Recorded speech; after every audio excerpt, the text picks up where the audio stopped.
Assalamualaikum warahmatullahi wabarakatuh. Perkenalkan, nama saya Septiani Neda Putri dari jurusan akuntansi. Di sini saya akan menjelaskan hasil tugas makalah saya tentang analisis perusahaan WTV. Selanjutnya, di sini saya akan menjelaskan latar belakang. Perkembangan teknologi digital dan internet cepat telah mendorong pertumbuhan layanan over the top atau OTT yang mengubah cara masyarakat mengakses hiburan.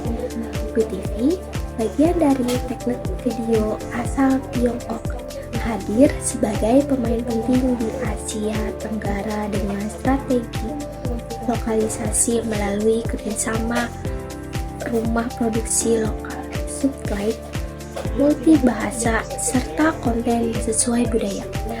Fokus ini menjadikan WTV menarik minat penonton muda, terutama melalui serial original, K-drama, J-drama, serta konten populer lainnya seperti series dan variety show.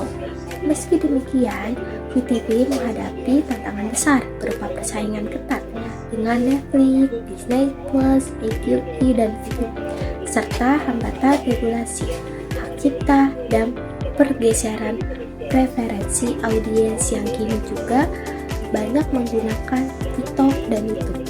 Di sisi lain, peluang pertumbuhan masih luas meningkat tingginya penetrasi internet dan dominasi generasi muda di Asia Tenggara.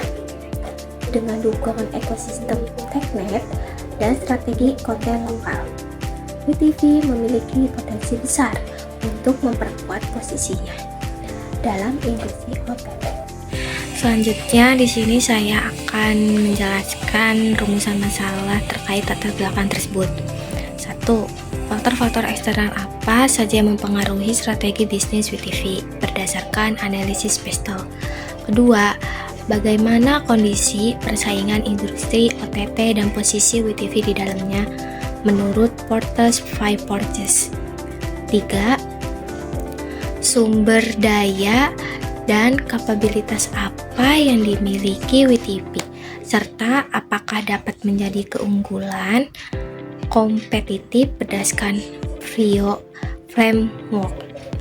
Selanjutnya, yang keempat, bagaimana gambaran strength, weakness, opportunity, dan threat atau SOT dari WTV.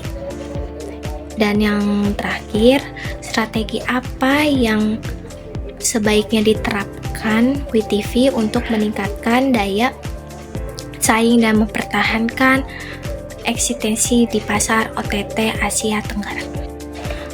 Adapun tujuannya yaitu 1. Menganalisis faktor-faktor eksternal yang mempengaruhi strategi bisnis WTV menggunakan kerangka Pestel. Yang kedua, mengevaluasi struktur persaingan industri OTT dan menilai posisi WTV di dalamnya dengan menggunakan Porter's Five Forces. Yang ketiga, mengidentifikasi sumber daya dan kapabilitas WTV serta menilai apakah dapat menjadi keunggulan kompetitif melalui Vio Framework.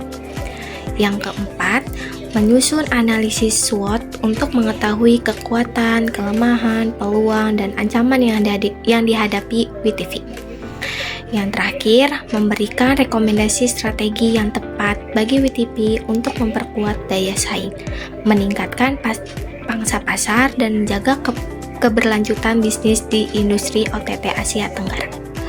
Selanjutnya di sini masuk ke tinjauan pusaka. Apa sih analisis strategi bisnis itu? Strategi bisnis adalah rencana jangka panjang yang dilakukan perusahaan untuk mencapai keunggulan, kompetitif, dan tujuan bisnis. Dalam konteks industri OTT, strategi bisnis mencakup pemilihan konten, inovasi, teknologi, monetisasi, pemasaran, dan penetrasian pasar. Analisis strategis biasanya membantu perusahaan memahami posisi kompetitif dan merumuskan langkah-langkah untuk mempertahankan keunggulan. Selanjutnya, kerangka Pestel. Pestel adalah kerangka analisis yang digunakan untuk menilai faktor-faktor eksternal yang mempengaruhi perusahaan yaitu 1. Ada political, kedua ekonomi, ketiga sosial, keempat teknologikal, dan kelima environmental, dan keenam yaitu legal. Yang selanjutnya 5. Kekuatan Porter. Model Porter menilai daya tarik industri dan tingkat persaingan melalui 5 kekuatan, yaitu 1. Ancaman pendatang baru atau threat of new entrants. Yang kedua, kekuatan pemasok atau bargaining power of supplier. Yang ketiga, kekuatan pembeli, bargaining power of buyers. Yang keempat, ancaman produk substitusi, threat of substitutes, dan intensitas persaingan atau industri rivalry. Dan selanjutnya ada analisis VRIO. Apa sih analisis VRIO itu?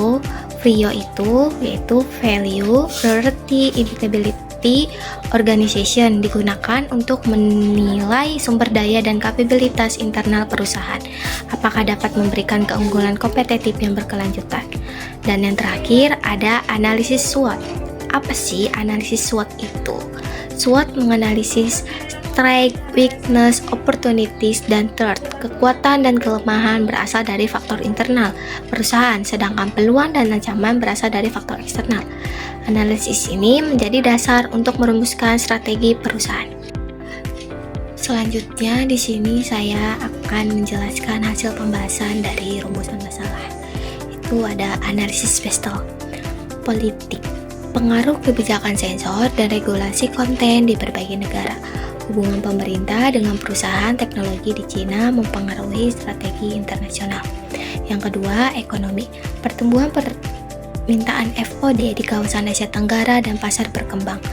Fluktuasi nilai tukar dan daya beli yang memengaruhi model bisnis berlangganan.